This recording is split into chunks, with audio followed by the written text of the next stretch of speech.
Que tempão você me deixou esperando aqui, isso não se faz comigo, hein? Mas tá valendo, hein? Obrigado por mais um play aqui no nosso retorno, no nosso reencontro semanal, né?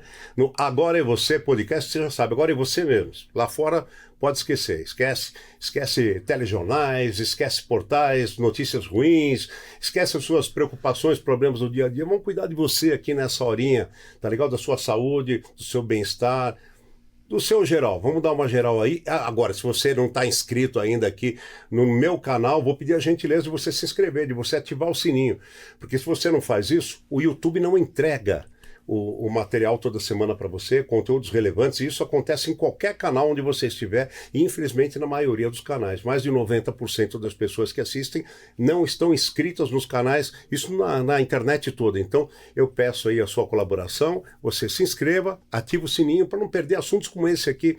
Por exemplo, você sabe se você está dormindo bem de fato, ou você acha que você está dormindo bem?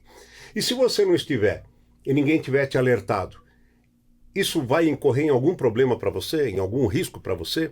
Então é sobre isso que a gente vai falar hoje, importantíssimo na nossa vida, qualidade de sono, distúrbios do sono. Para isso eu estou aqui com ele, que é médico psiquiatra, especializado em medicina do sono, pelo Hospital das Clínicas da Faculdade de Medicina da Universidade de São Paulo, a USP, né? E com aperfeiçoamento na Universidade de Pittsburgh. É muito legal essa universidade nos Estados Unidos. Ele também é um exímio estudioso e pesquisador da qualidade de vida em função da qualidade do sono, como eu falei. Então é um episódio especialmente importante para você. Bem-vindo, doutor João Galinaro. Como é que vai? Tudo bem, Oscar? Tudo, e você? Tudo bem, tudo tranquilo. Queria agradecer aí o convite para estar participando do podcast aqui, falar sobre esse assunto que é super importante para as pessoas, que eu gosto bastante, né? Hoje virou a minha rotina, o dia a dia, nas redes sociais, no consultório, falar sobre sono, né? Tratar das pessoas com distúrbios do sono. E queria agradecer também por participar de um podcast tão importante, né? Que eu tive a oportunidade de assistir diversos episódios, assim, que tentam trazer uma parte mais prática, que as pessoas consigam aplicar, né, no dia a dia. Então, quer dizer, um podcast diferente que eu vi que tem tudo a ver com o sono, porque no fundo todo mundo dorme, né? Então, quer dizer, todo mundo precisa aí de orientações. Então, parabéns aí pelo podcast, realmente fantástica a proposta. Muito obrigado. Bom, doutor João Galinaro, começo pelo começo, como eu costumo dizer assim. Quais são as funções do sono, as principais funções? Olha, essa é uma pergunta bastante interessante, Oscar, porque a gente acaba não prestando muita atenção nisso no dia a dia, né? Quer dizer, a gente simplesmente dorme, mas eu posso dizer para você, sem medo de errar, que não tem absolutamente nada no organismo que não seja comprometido por uma qualidade de sono ruim, né? Então, basicamente, tudo que a gente pensar aqui, desde a parte mais simples até a parte mais complexa, a gente vai saber que o sono, quando ele não acontece da forma correta, ele vai interferir naquela função, tá? Mas existem algumas funções muito importantes, como, por exemplo, a questão da memória, que a gente se preocupa muito, né? Então, a memória é uma função do sono, basicamente, né? A gente está conversando aqui, né? A gente está conversando com o público, e o público está assimilando as coisas, e isso vai ficar numa região do cérebro que a gente chama de hipocampo, né? Que é um lugar que vai guardar as informações que são mais recentes. Durante o sono, né, e você precisa ter um sono de qualidade, na quantidade de horas certas, essas informações elas vão passar para regiões do cérebro que vão armazenar as memórias de longo prazo. Então, quer dizer, o sono ele é importante para a consolidação da memória.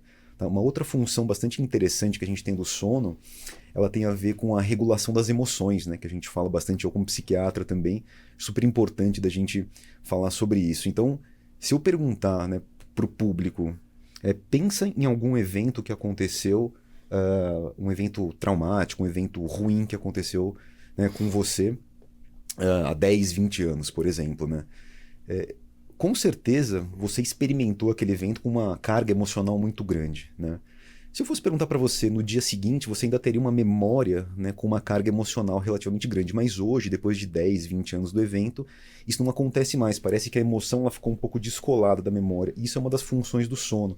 Ele regula, ele separa as emoções ruins das emoções boas. Ele faz com que você tenha uma espécie de regulação emocional feita através de cada noite de sono. Então, a regulação da emoção também é importante e é uma das funções do sono. A gente também tem, eu acho isso super importante, a questão da criatividade, né? A gente está falando aqui sobre diversos temas diferentes e tudo isso vai ser processado no nosso cérebro durante a noite com uma forma de promover uma certa criatividade. Então, uma história interessante de um cara que fez a máquina de costura automática, né? Ele chama Elias Howe, que é um cara que até então as máquinas de costura elas tinham um problema, né? Que a agulha ela ia na parte, né, de trás, né? Como agulha convencional. E esse cara, ele teve um sonho uma noite, né? Que ele estava sendo perseguido por um rei, e esse rei queria que ele fizesse alguma máquina de costura que fosse mais eficiente, ele não conseguia arranjar a solução, ele ficou pressionado, ele tinha sido preso, e depois de algumas horas acordaram ele, né, desse processo todo, para ele poder ir até a sala do rei, onde ele seria executado. Né? E aí, na transição, ele começou a ver que os caras estavam levando ele, tinham um buraquinho, né, por onde passaria a linha na ponta da lança. E ele acordou do sonho, e ele viu que ele deveria mudar. Na verdade, o buraco da linha não deveria ser na parte de trás, deveria ser na parte da frente. Uhum. Ele revolucionou. Então ele conseguiu montar a máquina que, através de um sonho, ele conseguiu ver que uma diferença da localização onde você passaria a linha, né, poderia produzir uma máquina muito mais eficiente. Então você tem vários exemplos na história, desde músicas, né, e invenções e outras coisas que foram criadas a partir de um sonho. Então o sonho ele também serve para isso, né? Para a gente poder trabalhar de uma forma um pouco mais criativa, fazer associações novas que vão gerar, com certeza, questões importantes, né? Ou descobertas importantes. Então a gente falou de memória, a gente falou da criatividade, né? Que é bastante importante. Tem a questão também do sistema de defesa, né? Quando a gente pensa no nosso sistema imunológico, ele depende de um sono de qualidade. Então não é incomum, por exemplo, uma pessoa que tem uma noite ruim de sono, no dia seguinte ela acordar com uma sensação de estar um pouco mais cansada, às vezes abre a oportunidade para ela ter uma gripe, por exemplo. Então o sistema de defesa ele também faz parte aí né, tem uma relação com o sono. Então quando a gente pensa em regulação das emoções, memória, sistema de defesa, né, a gente está falando em todas as funções do sono, né? Fora recuperar energia, né, que é uma parte mais fácil da gente perceber, que a gente deita à noite e parece que é um passe de mágica, no dia seguinte, quando a gente acorda, a gente está recuperado, tá refeito, né? A gente está refeito. Então, o sono ele tem várias funções, né? E a gente poderia falar aqui sobre muitas delas, né? Produção hormonal também. Então, quer dizer, você tem tudo isso que partindo de um sono de qualidade. Então são coisas super importantes. Deixa eu aproveitar e colocar uma coisa interessante aqui, especialmente, veja, nos dias de hoje, você, eu, todos nós, o estresse faz parte da nossa vida, não dá para viver, é indissociável ter algum estresse, não, né, viver sem ter algum estresse, desculpe. Então, eu pergunto o seguinte, o prazer de viver, de fazer as coisas, né, o estímulo, a motivação, de viver um dia feliz, um dia legal, bacana, vou lá, vou fazer, vou resolver. Isso também está associado à qualidade de sono? Ah, com certeza. É muito fácil perceber isso na prática, né? A gente tem uma questão bastante importante, né? Que é a nossa percepção de bem-estar, né? Como você mesmo colocou. Uhum. Quando a gente acorda de manhã, né? A gente tem que estar bem, a gente tem que estar recuperado, a gente tem que ter energia para fazer as coisas. E quando a gente fica uma noite sem dormir, ou nem fica uma noite sem dormir, se você dorme pouco numa noite, você já consegue perceber na prática que você não funciona da mesma forma.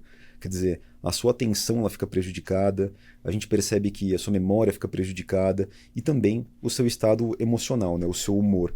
Então é muito comum a pessoa ficar mais irritada, por exemplo, né, se ela tem uma noite ruim de sono, ela fica um pouco mais impulsiva, até um pouco mais agressiva. Isso pode acontecer, é muito comum das pessoas que dormem pouco. A gente tem alguns sistemas que regulam a nossa emoção, que elas são impactadas pelo sono. Então, quando a gente acaba dormindo mal uma noite, a gente tem um impacto nesses sistemas e você acaba tornando, né, esse sistema um pouco mais reativo ou ineficiente para poder regular o nosso humor. Então, é muito comum as pessoas que têm insônia ou que dormem mal, elas acabarem tendo uma dificuldade, assim... Ficam mais irritadas, mais irritadas, o prazer não é o mesmo, né? E o pior de tudo é que essas pessoas, elas vão... muitas vezes buscar outras fontes de prazer. Ou é muito comum a pessoa buscar, por exemplo, na alimentação, né? A pessoa dorme mal, aí ela não tem esse bem-estar e muitas vezes acaba descontando na comida, né? Acaba vai comendo compensar mais, na comida. vai compensar na comida com uma forma de ter um mecanismo de prazer um pouco mais imediato, um pouco mais rápido, né? Então o sono, uma das funções que a gente estava comentando também, é a regulação hormonal que fala, né, e o que regula o apetite e a saciedade. Então a gente precisa de fato ter um sono de qualidade para poder regular tudo isso. Muito bom. Doutor, e fases do sono? Como é que funciona isso? Fala um pouco para a gente, porque tem as fases que eu não sei exatamente se são 3 ou 4 fases, né? E eu sei que isso é um assunto muito vasto, mas se você puder resumir para a gente as fases e o que o sono processa, o cérebro processa em cada uma. Tá. Então o sono ele é basicamente dividido em dois grandes grupos, tá? A gente vai ter o sono que a gente chama de sono não REM, tá? E a gente vai ter o sono REM. O sono REM é um sono que ocupa aí 20% da noite, mais ou menos, e o sono não REM ele ocupa mais ou menos 80% da noite. E o sono não REM ele é dividido em algumas subfases, né? Então a gente tem basicamente 4 fases do sono, tá? Que seria do sono não REM, N1, N2, N3, e o sono REM que seria uma outra fase, tá? O que é importante entender? Se a gente coloca a parte do sono não REM, aí a gente vai estar falando de profundidade de sono, tá? Então o N1, por exemplo, ele é um sono que ele é mais leve, tá? É um sono de transição. Para que ele é importante esse sono N1? Ele corresponde mais ou menos ali a 10% da noite, tá? Então qual que é a função dele? É acomodar o nosso organismo, preparar o cérebro para as fases mais profundas do sono, é uma fase de transição. Então aquela pessoa, por exemplo, você que está ouvindo, se você está naquela fase do sono que você tem uma percepção de estar ouvindo as coisas acontecendo, tem muita gente que fala isso, né? Os caras acaba tendo essa percepção de que ela tá dormindo, mas alguém comentou alguma coisa, ela percebe que ela tá ouvindo alguma coisa. Típico de quem pega no sono vendo TV, vai. Exato. Acaba formando até imagens na cabeça com o som da TV. Exato. Provavelmente ela tá numa fase mais leve do sono, que seria uma fase mais... a fase N1 do sono, tá? Partindo dessa fase N1, a gente vai ter a fase N2, que é uma fase que é um sono um pouco mais profundo, tá? É considerado um sono leve, mas é um pouco mais profundo. É uma fase do sono mais estrutural, né? Então a gente está falando aí em torno de 45% a 55% do tempo de sono, tá? Então uma fase super importante que ela tem a ver com alguns tipos de memória, secreção de alguns tipos de hormônios. Então é uma fase que é bastante importante também. E aí a gente parte para o sono N3, que é o sono profundo. Tá? Então, quando a gente fala no sono profundo, a gente está falando do sono N3. Então, N1, N2 e N3, a gente está falando em aumento de profundidade do sono.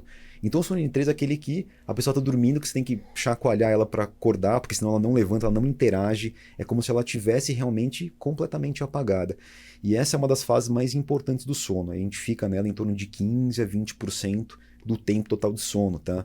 E é até interessante para as pessoas que estão ouvindo, né? Tem muita gente que gosta de monitorizar o sono através de relógio, hoje tem vários dispositivos, né? Então, é esse percentual que você tem que buscar do sono profundo, em torno de 15% a 20% do tempo total de sono. E ele sim é um sono que tem mais a ver com descanso, com reparo, né? Quer dizer, quando você acorda revigorado, né? Sensação física, bem-estar, isso tem muito a ver com o sono profundo. É um sono também importante para o hormônio de crescimento também, então para atleta, né, que treina, é um sono que promove esse reparo, então é o sono do descanso em si. Existem várias funções, por exemplo, né, a gente tem uma diminuição da frequência cardíaca, uma diminuição da pressão arterial, então é um sono que ele tem uma função mais de restauração e reparo, tá? E aí, saindo desse sono, tem muita gente que confunde o sono profundo com o sono REM, né? Eles são sonos completamente diferentes, qualitativamente diferentes. Então o sono REM, ele é um sono super estranho, super curioso, assim, porque dentro do sono REM, a gente vai ter um cérebro super ativo, apesar da gente estar dormindo. Tanto que a gente olha num exame do sono, e muitas vezes até difícil, né? Se você olhar só a atividade elétrica cerebral, de você diferenciar o que é você estar acordado e o que é você estar em sono REM. Então, quer dizer, é um sono que a gente chama de sono paradoxal, super ativo, o cérebro funcionando muito, tá? E ao contrário, né, das outras fases do sono, você fica completamente paralisado.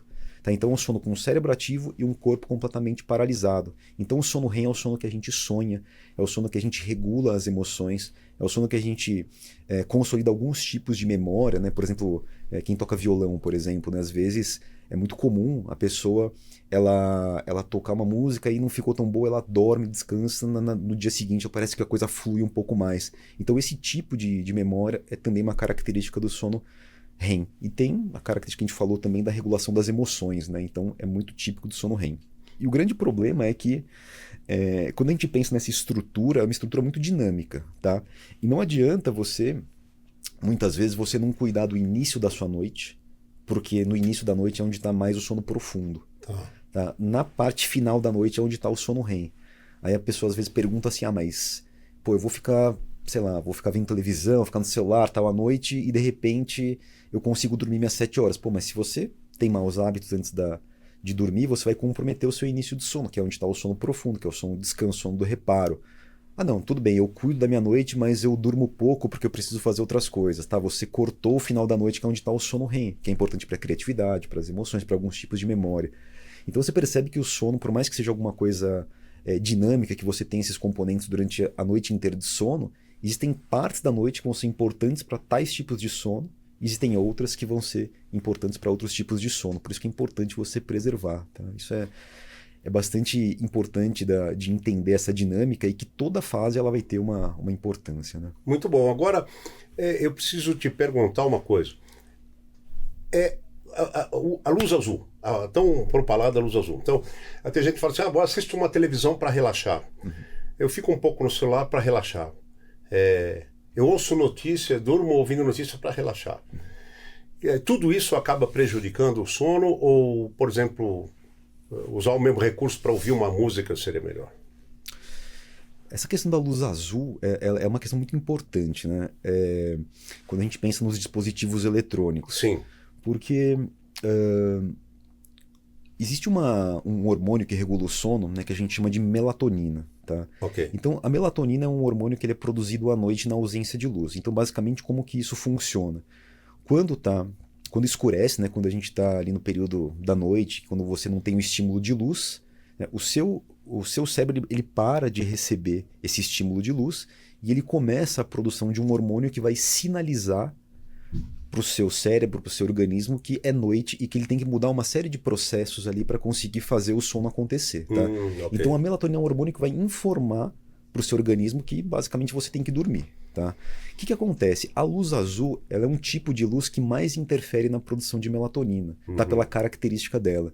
Então a pessoa que fica na luz à noite, quando ela fica exposta à luz à noite, o cérebro basicamente entende que é dia, ele não produz a melatonina da forma correta, então o sono perde qualidade, a pessoa tem uma dificuldade maior para iniciar o sono e você vai ter uma dificuldade em passar por todas essas fases do sono, tá? Mas tem um ponto importante também, que a gente fala muito da questão da luz azul, dos eletrônicos, né? Mas a gente pode ir um pouco além. Por quê?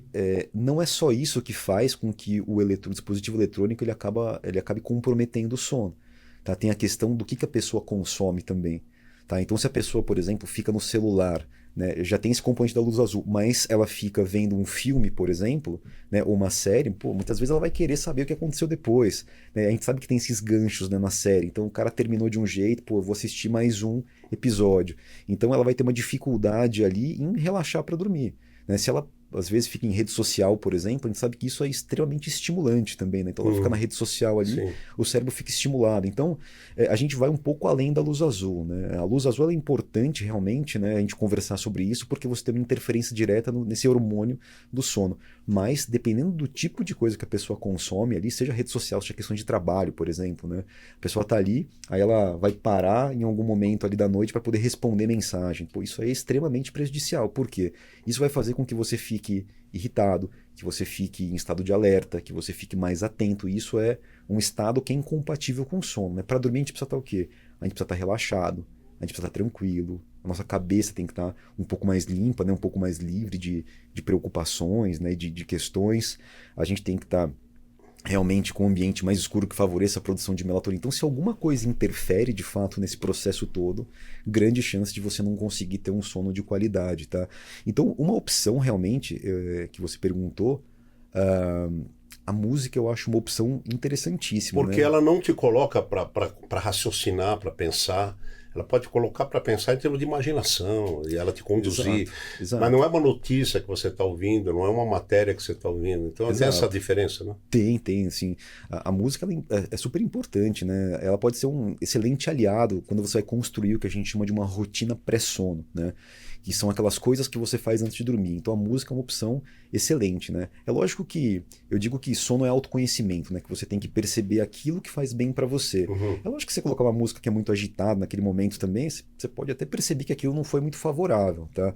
Mas geralmente uma música tranquila, uma música um pouco mais leve, num volume adequado, com certeza isso daí vai te desconectar um pouco das questões do dia a dia e vai fazer com que você entre num processo mais adequado para o início do sono. Entendi. Leitura antes de dormir. É aconselhável ou ela submete você a algum tipo de cansaço, desgaste? A leitura também é um excelente aliado, viu? Eu particularmente, eu gosto bastante de indicar para os meus pacientes a leitura antes de dormir, tá? Mas essa questão do autoconhecimento ela é importante, né? Porque quando a gente pensa na leitura especificamente, né, vão ter pessoas que vão se distrair com uma leitura, tá? E vão ter pessoas que vão ficar estimuladas com a leitura. Então, quer dizer, aquela pessoa que começa a ler e ela percebe que ela se desconecta um pouco dos problemas, ela se envolve na história, ela fica mais tranquila, fica mais relaxada. O próprio movimento de leitura, né? Quer dizer, você está correndo os olhos sobre as letras, isso vai favorecer o início do sono.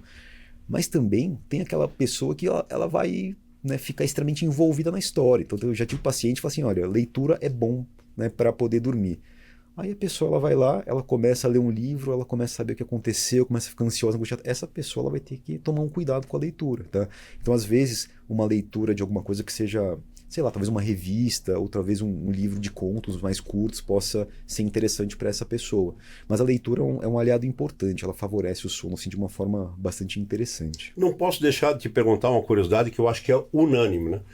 Provavelmente você que está aí já viu alguém bocejar e em seguida você bocejou também, ou mesmo na TV, ou até num comercial. Isso que se diz do bocejo ser contagiante, doutor. Isso como é que se fala? É autossugestão ou ver uma pessoa bocejar te induz a bocejar mesmo? Induz a bocejar. O bocejo ele tem uma questão bastante interessante, né? Porque se discute sobre as funções do bocejo né, há muito tempo atrás. Então, Hipócrates, por exemplo, né, ele tinha uma teoria de que o bocejo ele servia para você expulsar o ar ruim dos pulmões, né? Então, quando você bocejava, você tirava um ar ruim. É lógico que isso, né, não tem fundamento nenhum, mas ao longo da história a gente tentou entender por que o bocejo ele acontecia. O bocejo, basicamente, ele serve para a gente resfriar um pouco o cérebro e você ficar com um grau de atenção maior. Mas você observa que você vai bocejar em diversos contextos, né? Tem atleta que boceja antes de competir, tem gente que boceja depois de treinar, tem gente que boceja porque às vezes o contexto social assim não é interessante, mas essa questão de você olhar outra pessoa bocejando, né? E você ter vontade de bocejar, isso acontece por conta de um grupo de neurônios que a gente chama de neurônios espelho, né? E que ele vai fazer com que você tenha uma propensão maior a tomar uma ação depois que você vê ela acontecendo. Então, bocejo tem isso. Então, não é incomum você olhar uma pessoa bocejando, você ver uma imagem de uma pessoa bocejando, ou a gente falar sobre bocejo, e você acaba tendo essa vontade de bocejar incontrolável, tá? Então, posso dizer que é contagiante, sim. Que ótimo. Doutor, outra pergunta muito interessante. Pessoas que trabalham de madrugada. E aí tem aquele papo, não, mas eu vou repor o sono, depois eu durmo durante o dia. Mas tem gente que trabalha de madrugada, mas também não descansa bem durante o dia, ou julga que descansou bem. Qual é o recado para pessoas que trabalham de madrugada em relação à qualidade do sono e saúde? Eu sempre... Tem uma frase que eu gosto bastante que é: sempre que você joga contra a natureza, você vai perder, né? Então, assim, não tem como, tá? O sono, desde que os primeiros organismos eles surgiram aqui na Terra, sempre existe uma pressão natural de seleção que está relacionado com o dia e com a noite, né? Com o ciclo do claro e do escuro. Então, se você pegar desde os organismos mais simples, né, você vai ver que ele tem uma estrutura que ele cicla de acordo com o dia e com a noite. Então, quer dizer, quando a gente vai evoluindo, a gente veio mantendo essa característica, né, do dia e da noite. E o que acontece? Quando a gente tenta inverter essa lógica, você estressa o organismo de diversas formas, tá? Então não tem como você ter um sono de qualidade, né, se você dorme em outros momentos do dia, se você compensa, se você não tem uma rotina adequada. Isso é muito complicado, porque a gente vive numa sociedade hoje que a gente tem, né, o trabalho noturno, tá? Mas não tem como você ter um sono de qualidade invertendo essa lógica, tá? Então as pessoas, eu já vi muitos comentários falando do tipo: se eu dormir um monte no final de semana, uma grande quantidade de horas, eu vou gastando, né, durante a semana. Então ela vai estocar sono para ir gastando durante a semana. E o contrário, se eu durmo pouco durante a minha semana, eu vou compensar dormindo um monte no final de semana. Essa lógica não existe, porque cada noite de sono ela é importante. A partir do momento que você não dorme uma noite, que você dorme pouco, você não vai produzir os hormônios, né, que você deveria produzir, você não vai ter a regulação do seu sistema de defesa que você deveria ter, você não vai ter a regulação das emoções que a gente conversou, que são importantes. Então tudo isso acaba ficando comprometido, né? Você não tem como recuperar uma noite de sono perdida, tá? Eu costumo comparar com, sei lá, se você ficar a semana inteira sem comer e você for num rodízio no sábado para tentar compensar, né? Não vai ser a mesma coisa, né? Então esse processo do sono, ele depende de você ter um sono bom, de qualidade, na quantidade ideal, todos os dias, tá? Quando você inverte essa lógica, quando você fica acordado durante a noite, você estressa o organismo, e é por isso, por exemplo, que existem estudos associando, né, essa inversão do ciclo de sono a câncer, por exemplo. Né? Então é muito importante a gente entender que as pessoas que estão nessas condições, é lógico que elas têm que tentar dormir o suficiente, né? Elas têm que tentar fazer ciclos de sono, né? Mesmo que vai inverter essa lógica, e cuidar da saúde de outras formas, tá? Porque o sono ele nunca vai ser 100% se você não dormir à noite, tá? Ele vai ser comprometido.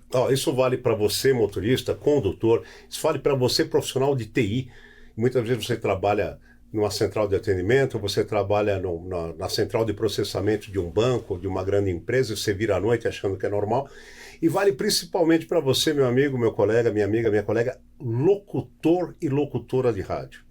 Tá? Você faz o turno à noite, você acha que está legal, porque você está realizando uma vontade e tal, mas vai ter um preço lá na frente, né? Eu trabalhei um bom tempo de madrugada, eu e meus colegas aí do Café com Bobagem, a gente sente que realmente não tem jeito, né? Para tudo o seu rendimento cai.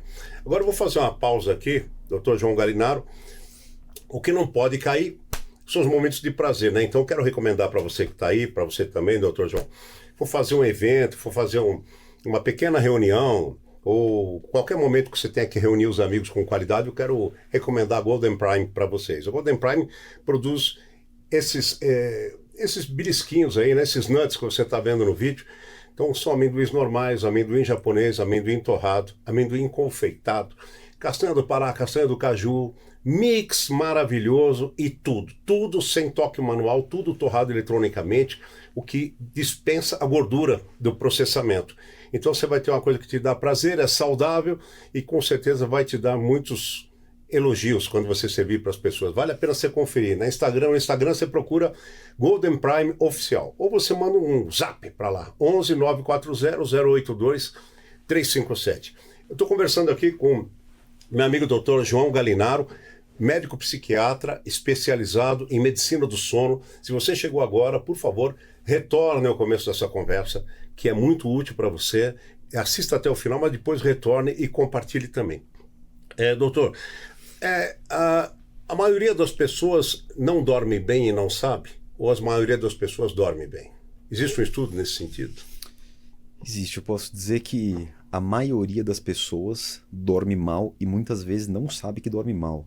Né? Porque por mais que o sono ele seja essencial, a gente até funciona se a gente dormir, né, um pouco menos. Quer dizer, é um funcionamento, você funciona 60% ali se você dormir menos. Mas você vai se acostumando com isso. E o que eu vejo é que tem muitas pessoas que estão dormindo mal há anos, o cara dormindo mal há, sei lá, 5, 6 anos, né, dormindo pouco, mas ele está atribuindo o cansaço dele ao estresse, ao dia a dia, quer dizer, muito trabalho. E na verdade o que está ruim é o sono. Tá? Então tem muitas pessoas que vão se acostumando, elas vão funcionando e elas estão, na verdade, privadas de sono.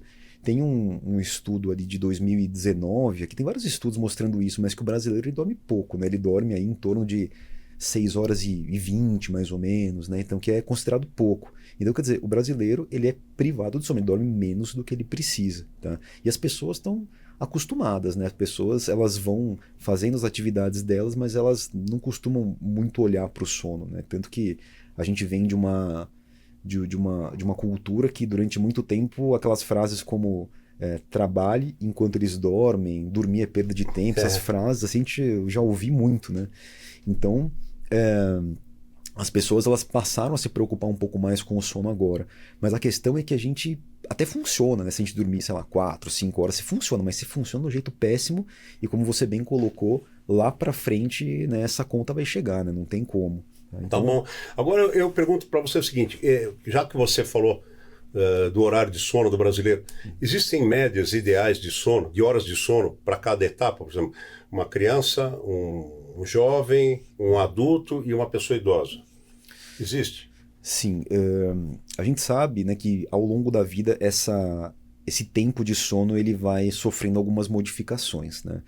Então a gente tem ali, por exemplo, um recém-nascido ele vai precisar de 14 a 17 horas mais ou menos, né? Então o recém-nascido ele dorme bastante. Conforme a idade, né, vai passando, você vai tendo uma reestruturação do sono das fases do sono e você vai tendo também uma diminuição do tempo de sono necessário. Então, um adulto ele tem que dormir entre 7 e 9 horas de sono, tá? Então, é mais ou menos esse o período que o adulto ele tem que dormir. Então, 7 a 9 horas de sono é a média de que um adulto precisa. Só que conforme a idade vai avançando, você vai tendo também um encurtamento. Então, acima de 65, 70 anos, né, algumas alterações acontecem. Você vai ter mais despertares à noite, você vai ter uma diminuição do sono profundo e você vai ter uma diminuição também do tempo de sono. Mas não necessariamente porque você precisa de menos sono, é porque os seus sistemas que regulam o sono também ficam menos eficientes, tá? Então é muito comum o paciente que tem um pouco mais de idade, a pessoa que tem um pouco mais de idade, ela tem um sono mais fragmentado, ela tem um sono um pouco mais curto, e uma característica também é ter o que a gente chama de um avanço de fase de sono, ou seja, a pessoa ela dorme mais cedo e também acorda muito cedo, tá? Então quando você pega a criança, ela dorme muito. Quando você pega o adulto, em torno de 7 a 9 horas de sono, e o idoso com essas características, né, de ter um sono um pouco mais fragmentado. Agora, uma questão importante também, que é interessante, é que essas transições, elas não são abruptas, né? Então a pessoa tem gente que pensa assim, até os 20 anos eu dormi, sei lá, 8 horas, e de repente eu passei a dormir 5 horas, tá? Isso não é normal, essas transições abruptas, mudanças abruptas no tempo de sono, elas não são consideradas normais, tá? Tudo isso que vai acontecendo ao longo do tempo, esse tempo de sono, ele vai se modificando de uma forma gradual, tá? Nenhuma mudança de padrão, ela é abrupta. Entendi. Agora, pergunta muito importante, que tem a ver com a nossa pauta aqui, com a chamada desse tema. Doutor, não dormir bem encurta a vida da pessoa, o tempo de vida? Com certeza, isso por N motivos, né? Então a gente sabe, tem estudos mostrando que você dormir menos do que você precisa, você ter um sono de qualidade ruim, está associado a um aumento da mortalidade, né? Então, se você dorme mal um dia, né, você percebe os efeitos que isso vai ter no seu organismo.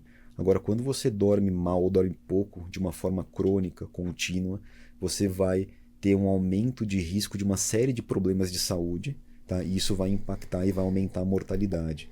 Então a gente sabe que você ter uma qualidade de sono ruim vai aumentar o risco de transtornos mentais, vai aumentar o risco de você ter doenças do coração, doença cardiovascular, doenças metabólicas como diabetes. Então variação de pressão, por exemplo? Variação de pressão. Então acaba que o sono ele tem um papel importante na regulação de todos esses sistemas que estão relacionados com esses tipos de doença. Então quando você tem uma qualidade de sono ruim, você vai ter um aumento, né, da chance de você desenvolver esse tipo de doença ao longo do tempo.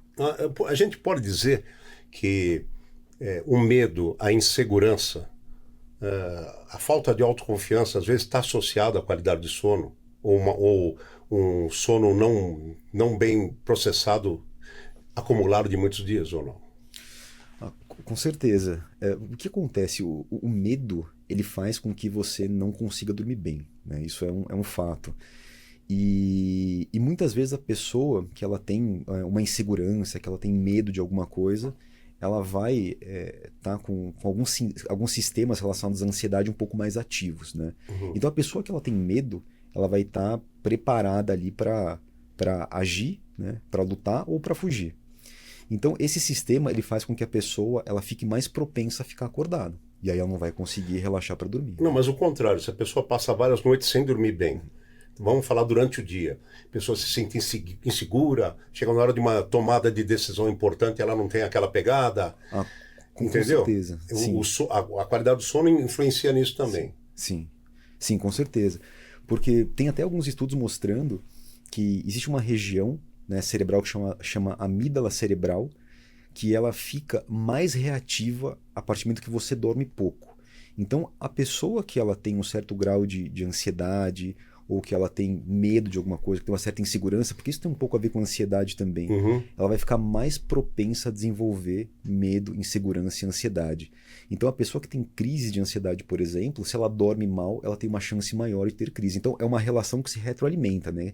Então o que a gente falou anteriormente, a pessoa que ela tem mais ansiedade durante o dia, ela vai dormir mal. E a pessoa que ela dorme mal, ela vai também ativar centros, né, tornar mais reativos centros que regulam a ansiedade durante o dia. Então, com certeza, na hora de você tomar uma decisão, né, se você dormiu mal na noite anterior, se você dorme mal cronicamente, você vai ter muito mais dificuldade de você tomar uma decisão, você ter clareza naquelas coisas que você faz, você pode ficar mais impulsivo. E a questão do medo também, né? A pessoa que é mais ansiosa, que é mais apreensiva, que é mais insegura, ela vai ficar mais insegura, vai ficar mais apreensiva ainda, e isso vira um ciclo que não tem fim, né? Entendi. Agora, o uso de medicamentos. O cara quer tentar driblar isso daí, o cara vai lá e mete um Zolpidem, mete lá um relaxante muscular, ou qualquer outro medicamento. Até onde isso é válido? Porque assim, eu acho que nenhum desses processos é totalmente válido, na minha opinião. Mas queria saber, você é médico e eu acho que é uma coisa que muita gente faz hoje. O Zolpidem virou uma mania, né? Então, assim, e outros medicamentos também, porque uma pessoa fala, outra pessoa fala, não precisa de receita, é barato, você vai ali, compra um relaxante. Qual é o preço disso para o organismo? O que acontece, né? Hoje eu acho que a gente vive um cenário hoje que é muito complicado, né? Que as pessoas elas estão se automedicando, tá? E eu vejo que as pessoas, elas passam às vezes com profissionais que medicam demais também. Então acho que o remédio, ele tá hoje na sociedade de uma forma que era uma solução imediata para o problema, tá? Agora, a gente deveria caminhar, né, no meio termo, tá? Porque existem muitas estratégias que elas podem ajudar as pessoas a dormir ou reaprender a dormir, e muita gente não sabe disso. Então ela acha que ela tem que recorrer como primeira opção ao remédio ou outros recursos, que ela vai fazer isso por conta própria. Então, existe ali um meio termo das coisas que algumas pessoas elas conseguem dormir ou elas podem resolver o problema de sono através de uma mudança de hábito, mudança de comportamento, né, mudando o estilo de vida. E isso vai fazer com que ela consiga dormir e que ela não precise de medicação. Algumas pessoas elas têm essa possibilidade, tá?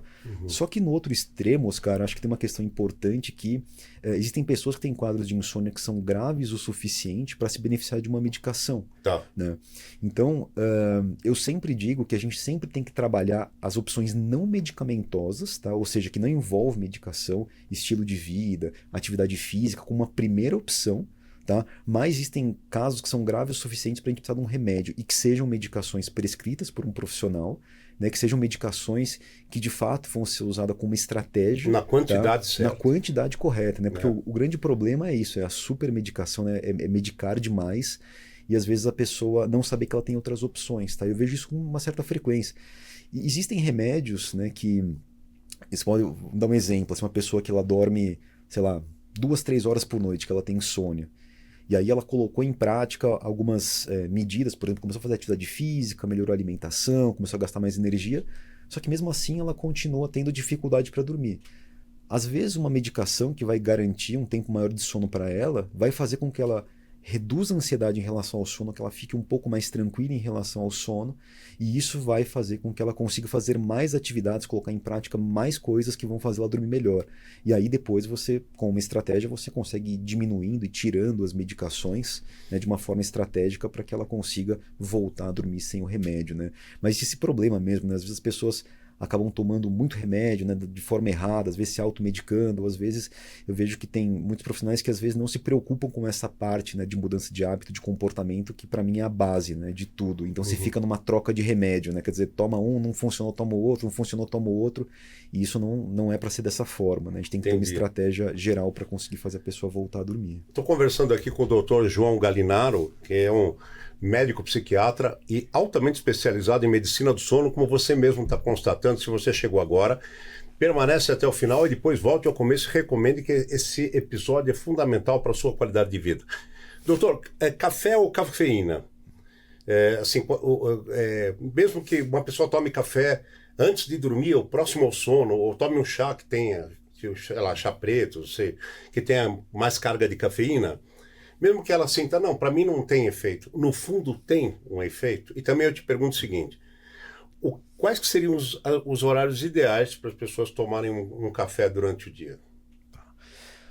O café ele vai atrapalhar o sono, né, da maioria das pessoas, tá? Mesmo Uhum. que a pessoa ela consuma antes de dormir e que não tenha percepção de que isso trouxe algum tipo de prejuízo, né? A gente tem um estudo agora de 2023 mostrando que as pessoas que consomem café antes de dormir, mesmo que ela tenha percepção de uma boa qualidade de sono, esse café ele vai encurtar o sono ali em 45 minutos e vai diminuir a quantidade de sono profundo em mais ou menos 7%, Caramba, é né? O que muita é, coisa, hein? é muito e é significativo isso, né? Porque você pode cair de uma faixa que seu sono tem uma quantidade de tempo normal para uma faixa que o seu sono fica insuficiente para ele cumprir todas as funções. Agora, a cafeína ela tem uma questão que é muito interessante, que ela está diretamente relacionada a uma das principais forças que regulam o sono, né? A gente chama de processo homeostático do sono. Tem um nome estranho, tá? Mas Uhum. é bem fácil de entender. Quanto mais tempo você está acordado, mais sono você tem. E quanto mais sono você tem, você carrega uma que a gente chama de uma pressão de sono que faz você conseguir iniciar e manter o sono com uma maior facilidade, tá?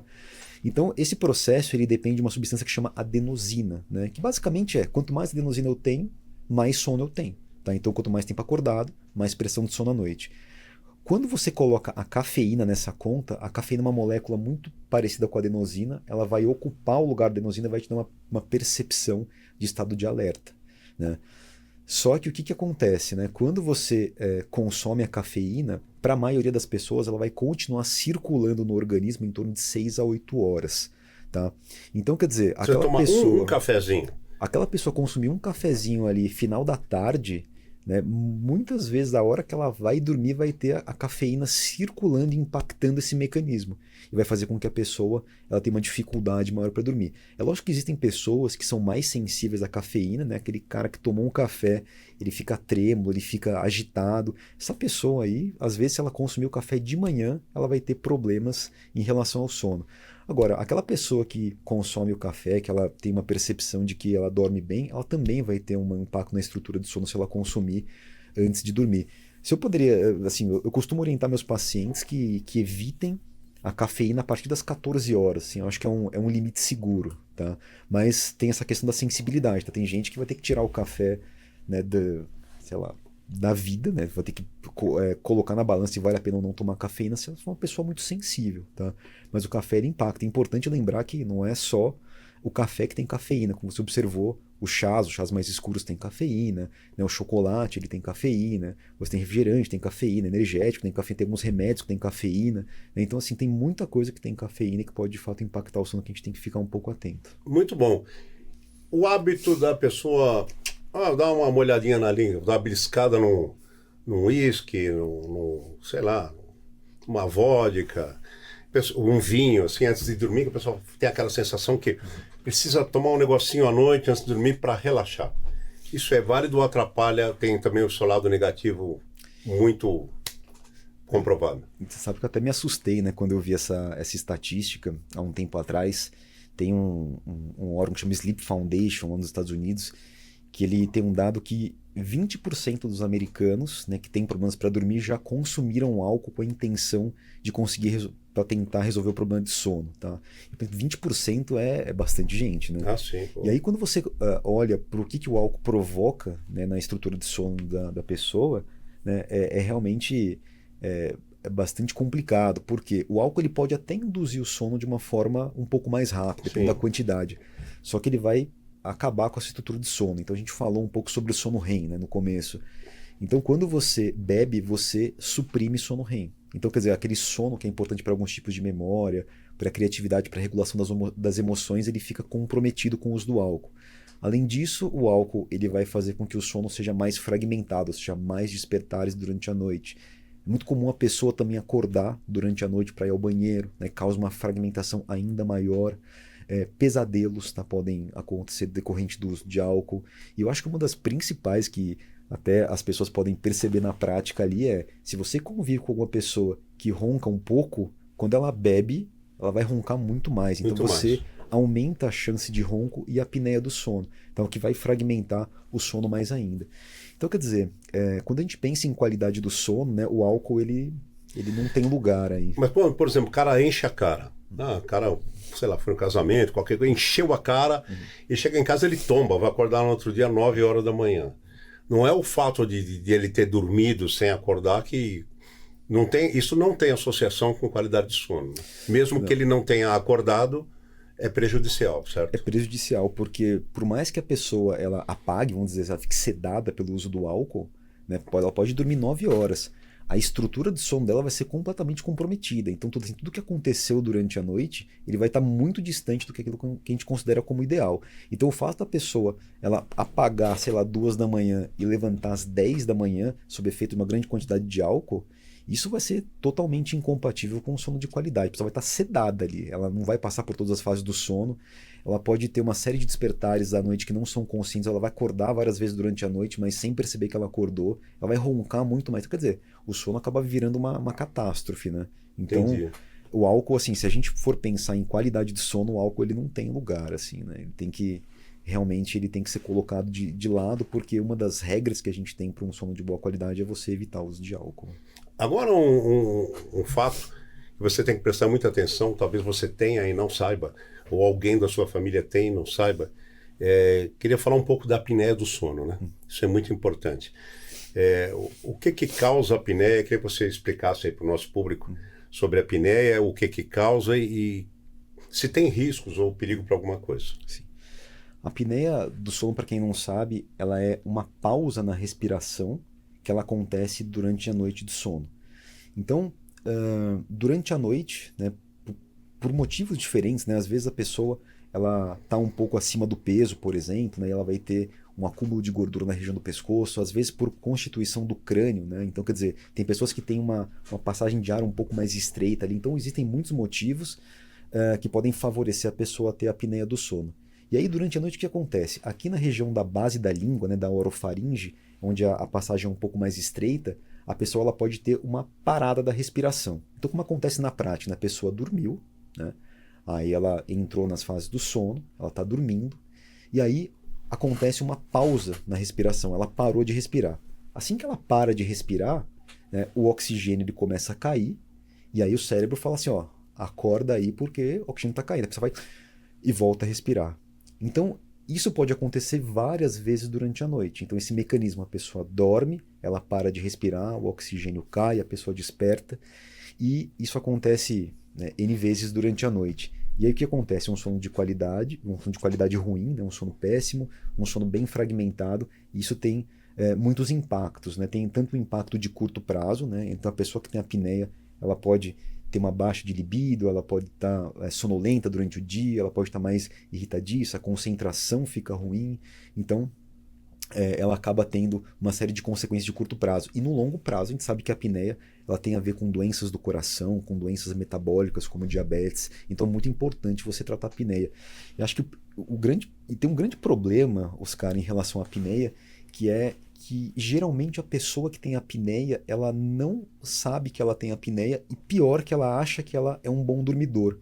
Então é muito típico a história daquele cara, por exemplo, que ele dorme à noite, ele acha que ele dorme a noite inteira e aí durante o dia ele encosta e dorme em qualquer lugar. Então na cabeça dele ele é um bom dormidor.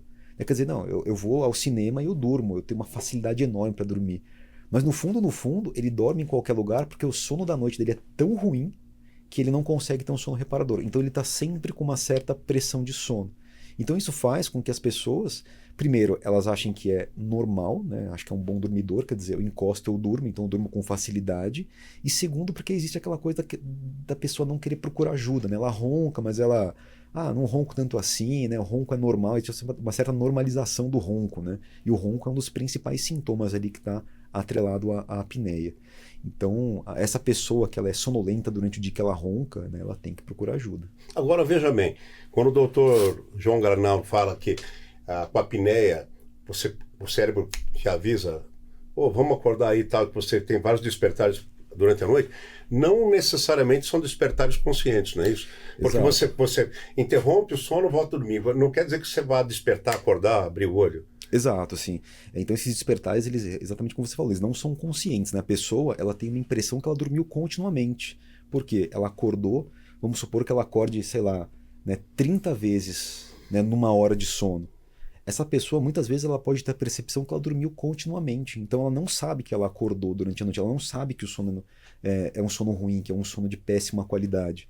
Então ela não desperta durante a noite e mesmo assim ela pode ter um sono fragmentado, que é curioso, né? Os despertares eles não são conscientes, isso é muito típico da pessoa que tem apneia. Tá? E agora, é verdade que todo mundo tem algum grau de apneia?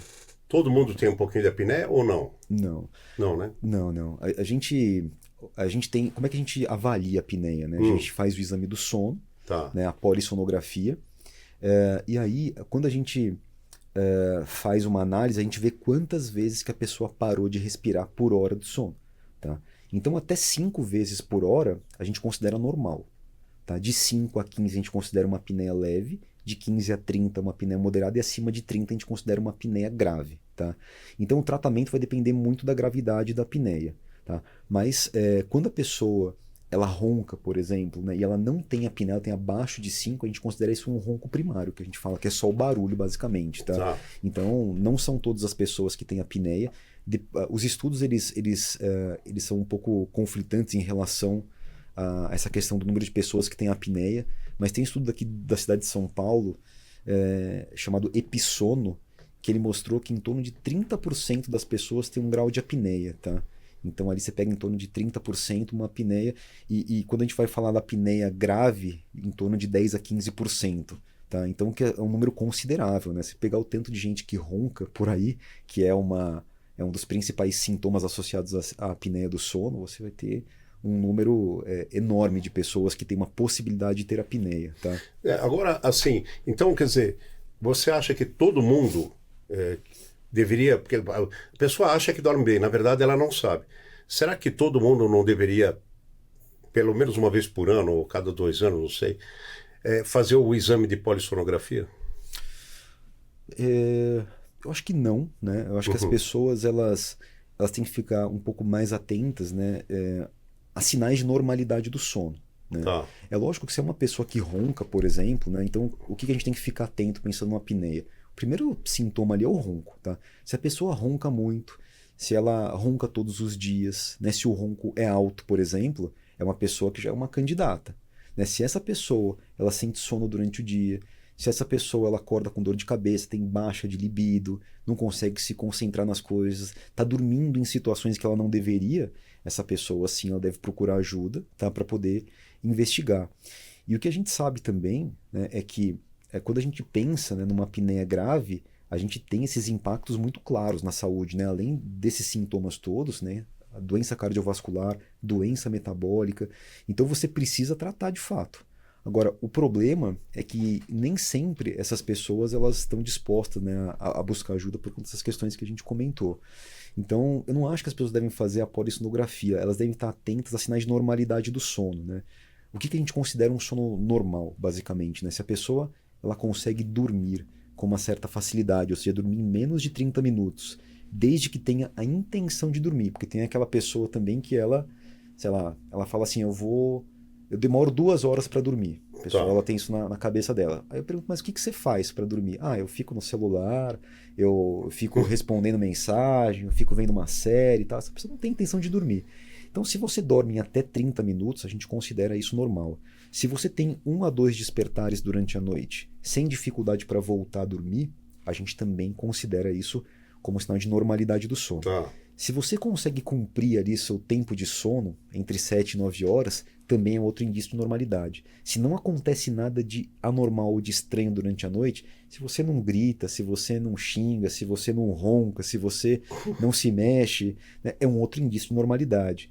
Se você sente que seu sono é reparador e não tem sonolência durante o dia, é um outro sinal de que seu sono é normal. Tá? Então, dorme rápido, acorda 1 ou 2 vezes durante a noite, consegue cumprir ali as 7 a 9 horas de sono, acorda bem, sente que o sono é reparador e não tem sonolência durante o dia, são indícios clínicos de seu sono é de qualidade. Tá? Então, isso já dá um bom parâmetro para você saber se você deve buscar ajuda ou não. Tá? Esses são indícios clínicos de que seu sono ele pode não ser de qualidade. Ok. Agora, voltando um pouquinho para a apneia.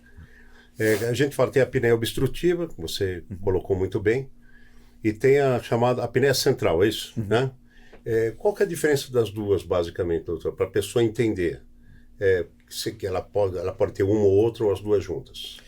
Olha, a apneia, a grande maioria das apneias, elas vão ser obstrutivas, tá? Que é quando você realmente tem uma pausa, né, por conta desses mecanismos todos que vão fazer com que o ar ele não passe. Isso. Né, e aí você vai ter uma dificuldade ali para respirar, e para vencer a obstrução, você vai ter um esforço que vai provocar uma série de alterações no seu organismo. Tá. A apneia central, ela geralmente tem a ver com ou doenças neurológicas, como por exemplo pós-AVC, o uso de alguns tipos de remédio muito específicos que vão fazer com que você pare de respirar sem obstrução. Em casos de apneia mais grave, quando a pessoa tem uma apneia obstrutiva, eu falei que o índice é acima de 30, a pessoa tem mais de 30 pausas por hora, né? Se a pessoa tiver uma apneia grave, 30, 40, 60, 70, não é incomum que ela tenha alguns eventos de apneia central também. Tá? Uhum. Então você olha no exame, você vai ver que a pessoa ela tem muitos episódios obstrutivos e um pouquinho de central. Da mesma forma, isso é considerado um padrão obstrutivo, se trata como obstrutivo. Tá? Então a diferença dessas apneias, né, é que uma você tem a obstrução como a causa, né, e a outra você tem uma pausa na respiração sem de fato ter obstrução. Entendi. E a ocorrência do sonambulismo? Por que ele ocorre? O que é exatamente? Existe muita lenda em torno disso. Sim, né? sim. O sonambulismo ele é categorizado como uma parassonia. Né? O que é uma parassonia? Parassonias, elas são uma categoria de distúrbios do sono em que a pessoa ela tem uma sensação, uma experiência indesejável, algum desconforto relacionado ao sono. Uhum. Tá? Então são fenômenos que acontecem relacionados ao sono. E o sonambulismo, ele é uma parassonia, a gente falou das fases do sono, uma parassonia de sono profundo. Então uma parassonia de sono não REM. E o que acontece? Como é que ela acontece de fato? Durante no início da noite, onde está a maior parte do sono profundo, a pessoa ela vai geralmente levantar da cama, vai interagir com o ambiente, né? E vai fazer as coisas, enfim, mais absurdas possíveis, né? Tem gente que vai descer escada, tem gente que vai trocar de roupa, tem gente que vai abrir o armário, por exemplo, e aí a pessoa ela volta para a cama. Então, o sonambulismo ele tem essa característica, né? A pessoa ela vai ter um despertar incompleto, né? Então ela vai estar meio acordado e meio dormindo, e aí ela vai interagir com o ambiente de uma forma que muitas vezes pode ser prejudicial, ela pode se machucar, né, com esse episódio, e aí às vezes ela volta para a cama naturalmente. Aí tem até uma história interessante, né? Eu atendi um paciente há algum tempo atrás que ele tinha um sonambulismo, né, desde a infância, nunca tinha tratado, e aí ele precisou fazer uma cirurgia de coluna. Né? Aí você pensa, como é que vai ser o pós-operatório? Né? Como é que vai acontecer? Porque se ele faz uma cirurgia de coluna e ele tem episódio de sonambulismo, ele desperta e sai andando pela casa, ele acabou com a cirurgia dele, né? Fora que ele pode ter uma série de consequências. E o que a gente teve que fazer? Né? Teve que medicar nesse caso, né? Porque né, ele não poderia levantar em hipótese alguma, e fizemos algumas correções na rotina também, né? Hábitos, comportamentos que eram ruins também em relação ao sono.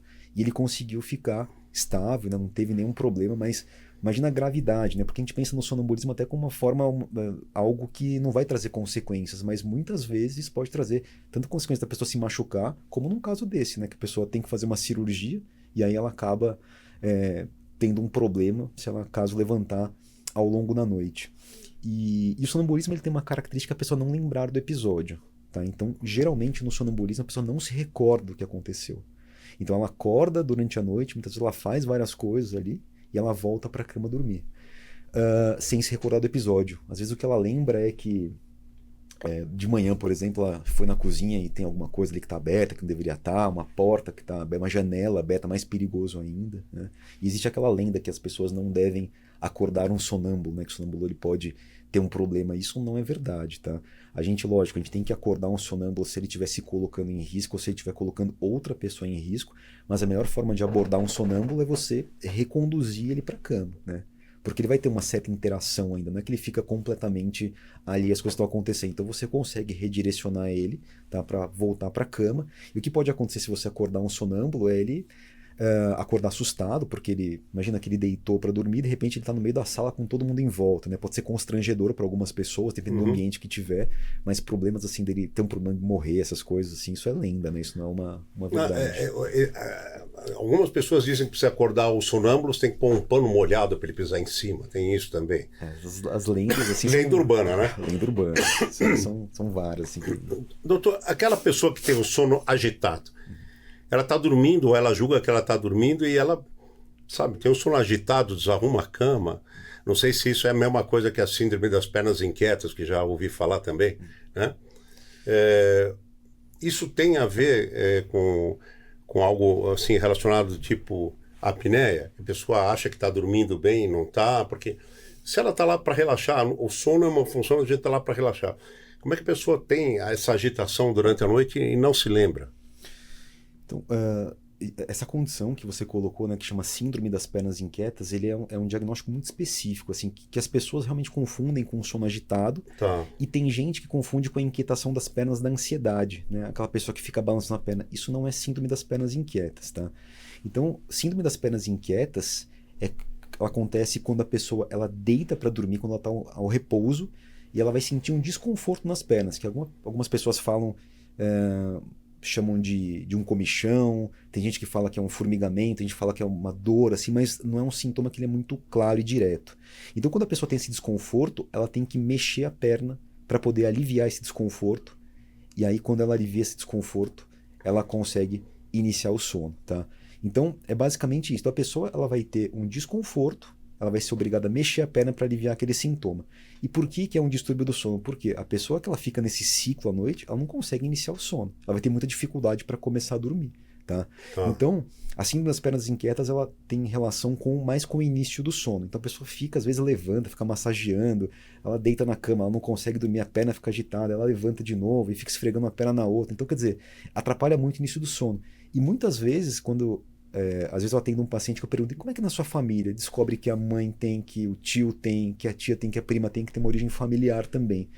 Então, isso é a síndrome das pernas inquietas, tá? Quando a gente fala de uma inquietação durante a noite, muitas vezes isso se traduz muito... É um reflexo do que acontece durante o dia, né? Se você tem um dia muito agitado, se é uma pessoa muito ansiosa, uma pessoa inquieta, muitas vezes se reflete no seu sono também. Tá? Então, um sono que é muito agitado, aquela pessoa que deita, que ela dorme, mas que ela percebe que acorda com o lençol cada um de um lado, às vezes numa posição totalmente diferente, isso traduz também que o sono ele precisa ser olhado com um pouco mais de cuidado. Ou pode significar que está dormindo em casual numa cama de solteiro também. Se arruma tudo. Doutor, a paralisia do sono. Fala um pouquinho sobre paralisia do sono, se isso tem algum problema mais grave ou é uma ocorrência momentânea e está tudo certo. A paralisia do sono, cara, é bem interessante até... Eu tenho paralisia do sono recorrente, né? Então eu tenho isso e acontece da seguinte forma, né? Até é bastante frequente, né? Se a gente pegar aí os episódios de paralisia do sono, e basicamente o que acontece? Ela também é considerada uma parassonia, né? Uhum. E o que acontece? A pessoa, ela acaba tendo um despertar incompleto e é uma confusão das fases do sono. Né? Porque no sono REM, a gente tem uma característica que a gente fica completamente paralisado, né? Uhum. Só que aí, quando a pessoa tem a paralisia do sono, ela está parcialmente consciente, mas ela está paralisada, não consegue se mexer. Então é como se ela estivesse acordada, mas sem conseguir se mexer. Então, a princípio, é um fenômeno que é benigno, assim, ele não vai trazer consequências, né? Não vai trazer problemas, né? A pessoa não vai morrer por conta disso, ela não vai ter grandes problemas. Agora, é uma situação muito angustiante, né? Mesmo porque entre 25% e 30% das pessoas que têm paralisia do sono, elas também têm alucinações durante esse fenômeno.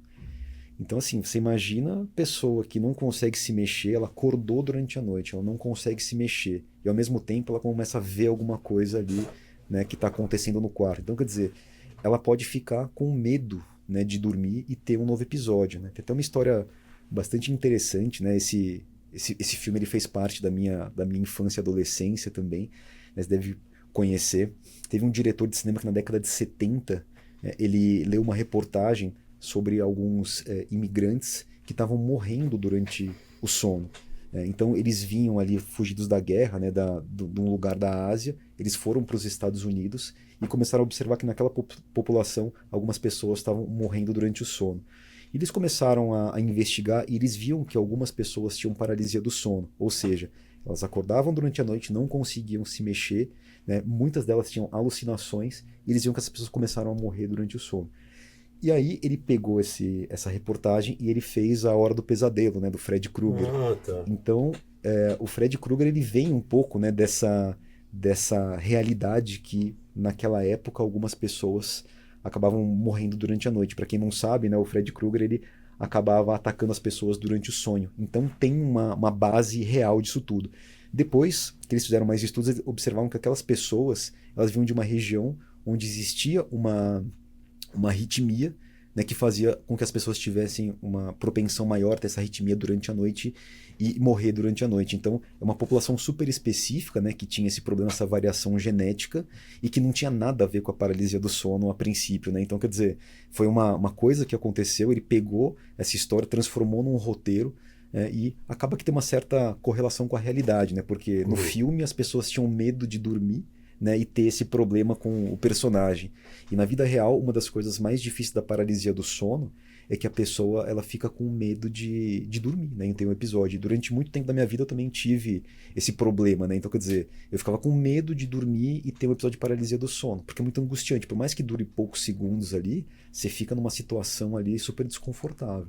Então é uma parassonia muito complicada, assim, do ponto de vista de experiência mesmo, tá? Mas que ela não tem grandes repercussões, tá? Então, para a maioria das pessoas, ela não tem grandes impactos. Agora, como é que você resolve isso do ponto de vista comportamental? Né? Dormindo o suficiente, né? Tendo uma regularidade dos horários de dormir e de acordar e fazendo uma boa, que a gente chama de higiene do sono, né? Que é você eliminar da sua rotina tudo aquilo que é nocivo para o sono. Isso já resolve grande parte dos casos. Muito legal. Olha só, gente. Eu não vou encerrar sem fazer uma pergunta fundamental, é básica, pode parecer superficial, mas é fundamental. Mas antes, aguenta aí um pouquinho. Eu quero dizer, se você chegou agora, vou falar mais uma vez, estou conversando aqui com o doutor João Galinaro, que me deu o prazer de estar aqui hoje, de ser o nosso convidado, muito importante, e que é médico psiquiatra especializado em medicina do sono. Se você chegou agora, por favor, terminando o episódio, você volta lá no começo, assista e recomenda, porque é um episódio muito especial. Eu queria perguntar para o Dr. João Galinaro se você faz algum tipo de atendimento online ou só presencial. Eu faço atendimento online e faço atendimento presencial também. Tá. Faço os dois tipos de atendimento. E, por exemplo, como é que uma pessoa tiver qualquer dúvida aqui, quiser entrar em contato com você, qual é o maior meio, por exemplo, as suas redes sociais? As minhas redes sociais, acho que essa é a melhor forma, né? O @Dr. João Galinaro ali no Instagram, né? Que eu ali na própria bio, né, do Instagram, naquela parte, naquela página central ali, você vai ter um link direto ali para poder agendamento de consultas, né, as minhas informações também, que fica mais fácil de me encontrar por ali. Na própria bio do seu Instagram. Do Instagram, né? Gente, então é Dr. João Galinaro, presta atenção, doutor, sem o ponto de abreviação. João Galinaro com 2 L's, tá bom? Doutor João Galinaro. Aí a pessoa só entra lá e manda a mensagem e aguarda retorno de vocês. Mas lembrando que esse doutor, @Dr. João Galinaro, também vale para o TikTok e para o Facebook, certo? Isso, YouTube também tem um canal. YouTube também tá como Dr. João Galinaro. Vi tudo. Tá, você tem um site também, que é drjoãogalinaro.com. Isso, perfeito. Tá bom, doutor, muito, muito bom. Muito obrigado a você que esteve aí acompanhando até agora. Obrigado demais mesmo pela sua presença, pela sua participação, pela sua companhia, que faz esse trabalho valer. Terminando, por favor, se inscreva, ative o sininho, que não custa nada. Eu quero, antes de presentear o meu convidado aqui, fazer aquela pergunta fundamental. Apesar dos dias de hoje, dessa tensão, dessa preocupação constante, de tantos problemas que todo mundo tem, como é que a gente faz para ter qual a receita ou a sugestão para a gente ter um sono saudável, conseguir se desligar e dormir como deve realmente, a partir do momento que a gente se põe o corpo na cama? Olha, hoje a gente vive numa sociedade que ela é muito mais propensa a gente estar acordado do que a dormir. É muito estímulo, é muita informação, e se a gente se deixar levar por essa característica, a gente vai ter muita dificuldade para dormir. Então a minha orientação, né, principal é que você tenha esse período para poder se desconectar um pouco com atividades que favoreçam o relaxamento, né? Então, mais ou menos ali 1 hora antes de você dormir, você tirar estímulo, tentar diminuir um pouco da luz, você fazer coisas que te desconecte um pouco dos problemas, né? Às vezes você fazer uma meditação, por exemplo, exercício de relaxamento, a gente comentou da leitura, por exemplo, né? Um banho quente, algumas coisas que vão fazer com que você consiga ir relaxando para se preparar para dormir, né? E assim, isso eu estou falando, né, em relação às coisas da noite, né? Mas que você tem que cuidar do seu sono desde a hora que você acorda, porque você tem uma rotina regular, acordar no mesmo horário todos os dias, né, você eliminar da sua rotina tudo aquilo que possa comprometer o seu sono, como a gente falou da cafeína, por exemplo. Então você tem que cuidar desde a hora que você acorda. Mas esses momentos que antecedem o sono, eles são muito importantes, porque se você tem um dia super agitado, chegou em casa, sei lá, 10h30 da noite, e você deitar na cama 10h40, muito difícil de você conseguir dormir. Então você tem que dar um tempo para você relaxar, para o seu cérebro processar tudo aquilo que aconteceu durante o dia. Então esse processo que antecede a hora de dormir, ele é super importante. Então compor esse momento com coisas que te relaxem, que te deixem mais tranquilo, que te desconecte um pouco dos problemas, tá? E evitar tudo aquilo que possa estimular demais e envolver luz. A gente falou dos eletrônicos, falou da luz azul. Então tudo isso você tem que evitar nesse momento. Fazendo essas coisas, você tem uma chance muito maior de conseguir colocar o seu corpo e o cérebro preparado para a hora de dormir. Ok, doutor, muito obrigado aqui. Como forma de agradecimento aqui do Agora e Você podcast, também do Estúdio Rocha, você vai levar aqui, ó, de lembrança, uma canequinha igual essa daí. Muito obrigado. Viu? Você está tomando água, que é um trabalho da Cris Arts. Eu quero recomendar para você que está em casa, você vai fazer quer fazer uma lembrança da sua empresa, uma lembrança de aniversário, quer surpreender alguém, quer dar um presente. Cara, faz uma caneca da Cris Arts que você vai matar a pau. Ó, tá vendo a imagem aí, ó? Essa imagem que tá rolando aí. Eles fazem não só canecas, eles fazem bonés personalizados, eles fazem camisetas. Tá? @CrisArts, com S, Cris Arts, _, Cris Bassi, com 2 Bs e 2 S, como você tá vendo aí, tá legal? Então, muito obrigado a você, obrigado também ao apoio da Skynet Rastreadores, que está sempre apoiando a gente. Você pode visitar o Instagram, @Skynet Rastreadores, tá legal? É uma maneira de você colocar a sua moto num sistema que não é o seguro, mas que tem 90% ou mais de chance de recuperar a sua moto roubada e localizar, inclusive, ela durante o sinistro. Beleza? Então, muito obrigado a você. A gente volta na próxima quarta. Doutor João Galinaro, obrigado pela presença da sua companhia aqui. Foi um prazer. Eu que agradeço você, agradeço o público, agradeço o convite. Obrigado mesmo por compartilhar o conhecimento aí com as pessoas. Legal ver. Sucesso para você em tudo que você faz e parabéns. Obrigado. Valeu, galera. Até mais.